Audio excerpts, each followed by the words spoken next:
Hello and welcome back to this set of videos looking at By Tor and the Snow Dog. So what we're going to have a look at in this video is the battle sequence. Now I'm not going to do the whole of the battle sequence. I don't see much point because the first part of the sequence is so individual. You might as well just do your own thing. Basically stick a whole load of extra drive, put an extra delay, a whole load of extra reverb, and hit a wah-wah pedal. Have fun, play around, do all sorts of stuff. It doesn't really matter what you're doing. The thing that does matter is that you in the rhythm section, if you're playing this live, know what you're doing, you know what each other is doing, and so you end up in the same place. Now, when I've looked around on YouTube for videos through all of the live CDs and DVDs that I have, and I have all of them, I've never heard that section played the same twice. So it's one way you can have some fun with. Okay. What Al does do live is there are some things that he does live which are consistent right the way from the first live version of this that I have, and that's from All the World's a Stage. So we'll go through those bits and then into the second half of the sequence. Okay.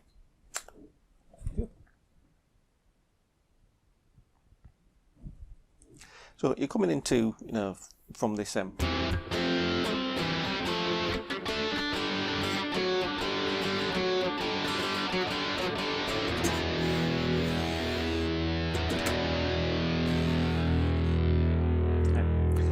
so you're coming from there, and then you're going to hit all these things. So again, hit all your drive, all the wah-wah, and then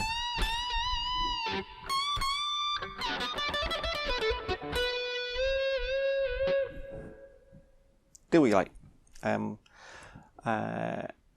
These things that Al does do, and I think it's part of just a signal to say that right, we're coming up to the bits where we all need to be together again. Is you'll find the things like a run up like this. So.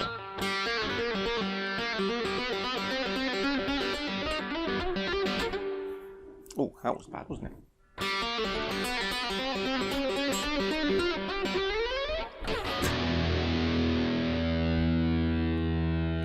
Which I don't just play it. I play it either on the G or the B string. It doesn't really matter where you play it. And it's just a series of pull-offs. So I normally start on 3, 2, and pull off, and each time you're pulling off, of course you're flicking it. You don't actually need to pick this.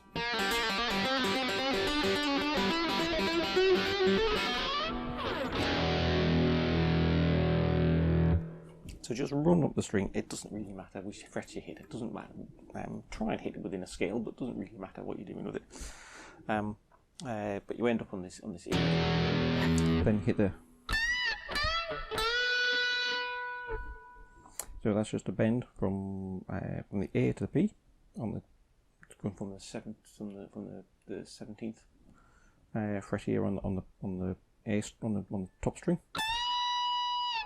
Then going from the D to the E, which is going from 15 to 17 B string, and then from A to B,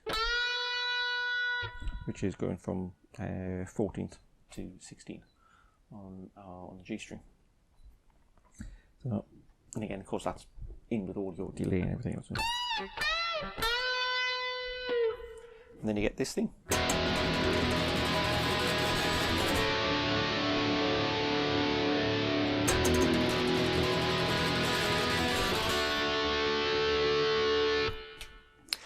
Now that is normally played with a wah, but I don't have a wah pedal, and the expression pedal on my pedal board is normally set for altering drive or volume.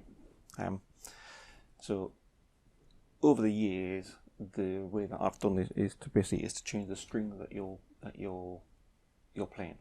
So I'll switch from playing bass strings through and you get a similar kind of effect. I mean, it's not the same, but you get a similar sort of thing. Then you play that through twice, and then you come into this sequence here.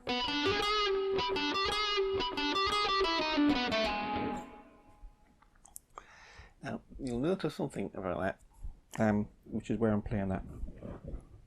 So I play this around the 12th fret, and the reason I play that is because, as far as I can tell, that is where Alex Lifeson plays it. But the reason that it's good to play it there is because of the fingering. So there's a couple of tabs on ultimateguitar.com, and there's one other lesson that I've seen for By Tor and the Snowdog, and virtually everybody else that I've seen plays this sequence down here. They play it between the 7th and the 9th fret. So they play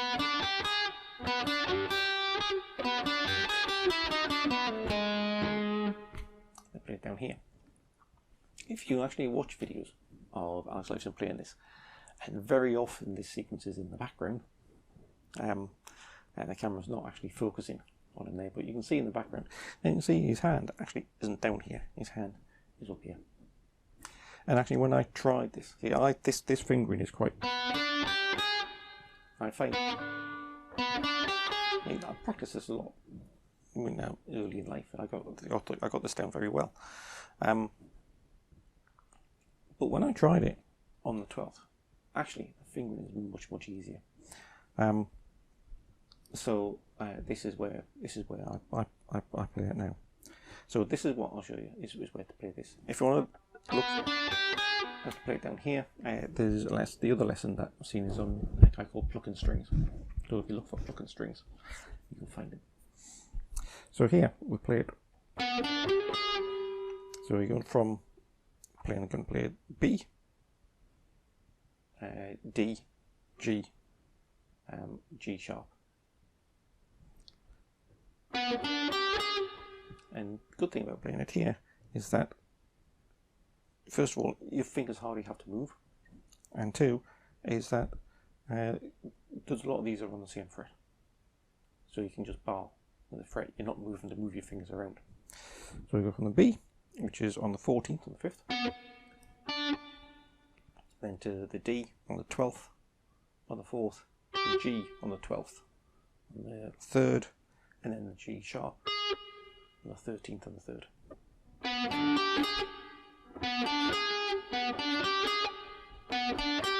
And then when you run down, you're just running down from 13th, 12th and the 3rd, then from 14, 13, 12 on the 4th, then from 14, 12, 11 on the 5th.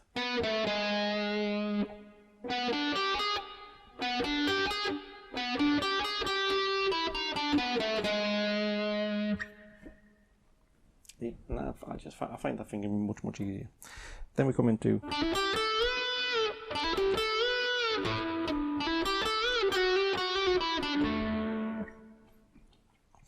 so here we're going from a hammer, which is from the 12th to 14th on the 4th. So go from the D to the E, and then same as you come up to the G and the A on the 3rd string,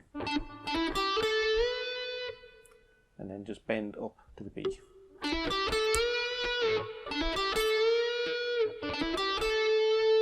Now there's two ways of playing this run down. The way that I play this run down is just to keep the bend in, release the bend, hammer off, or pull off, I should say, down to the from the 14th to the 12th, and then slide down to the 11th, all on the one string.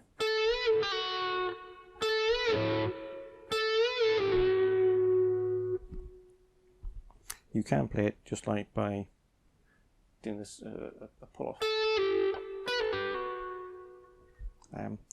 Possibly is the way that I'll play it, but personally, I keep the bend in there.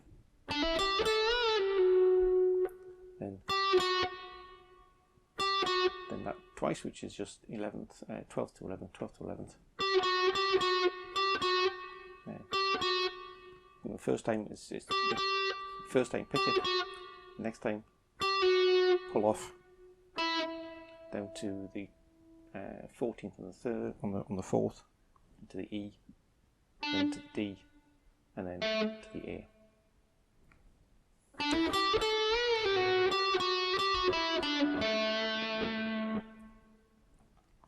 Then there's also playing it like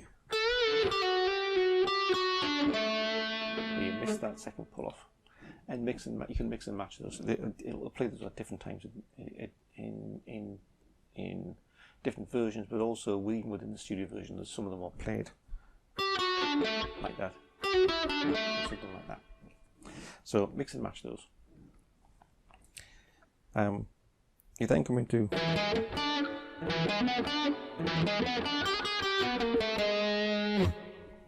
so here we're going from the E on the bottom string, then up to the A flat, or C sharp, depending on what you want to call it, on the 5th string, so that's the 11th fret, to the B, which is on the 7th, on the 14th,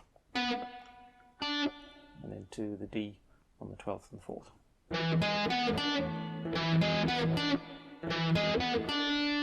of course, because again, put a bar in, this is nice and easy. So again, back up to the G sharp. Then when you come down, miss out the 4th string, back down to the 5th, go from the 14th to 13th, 12th, 11th. So again.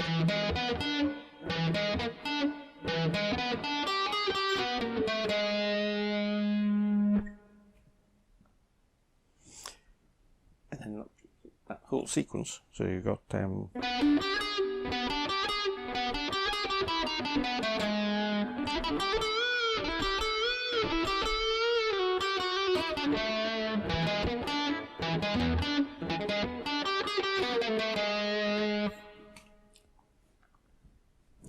all those things.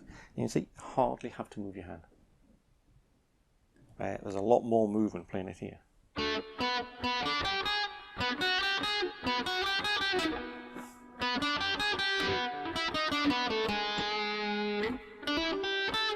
Because here you've even got to move your hand to do this. You've got to move in from one set of frets to another set of frets.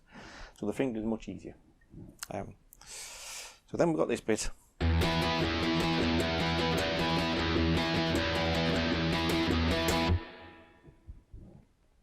This sounds like it's random. It's not.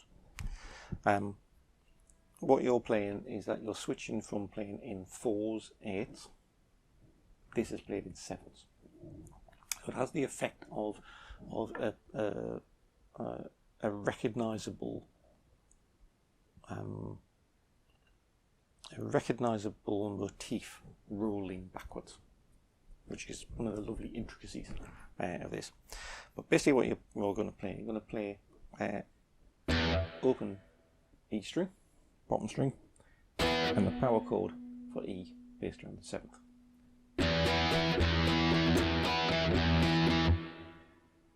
Okay. And the sequence goes from open E, then you've got 1, 2, 3, 4, 5, 6, 7. Right. That's 1, 2, 3, 4, 5, 6, 7. 1, 2, 3, 4, 5, 6, 7. 1, 2, 3, 4, 5, 6, 7. 1, 2, 3, 4, 5. And there's no breaks in it. You don't have the rest to make it into an 8.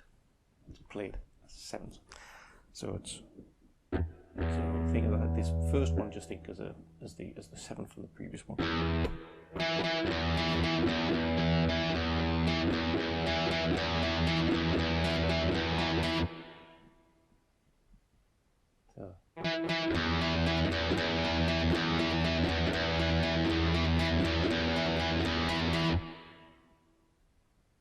So get that sequence in your head. Obviously the bass has to be doing the same thing, so make sure you're doing this live, make sure you're practicing it together, not just separately. and then at the end of that you're going to pick up.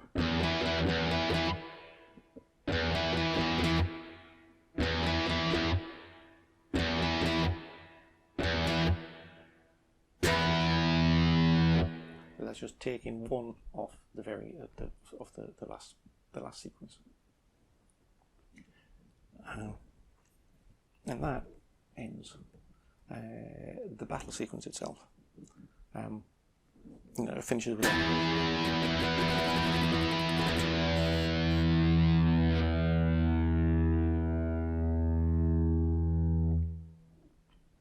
and then we go into the swells.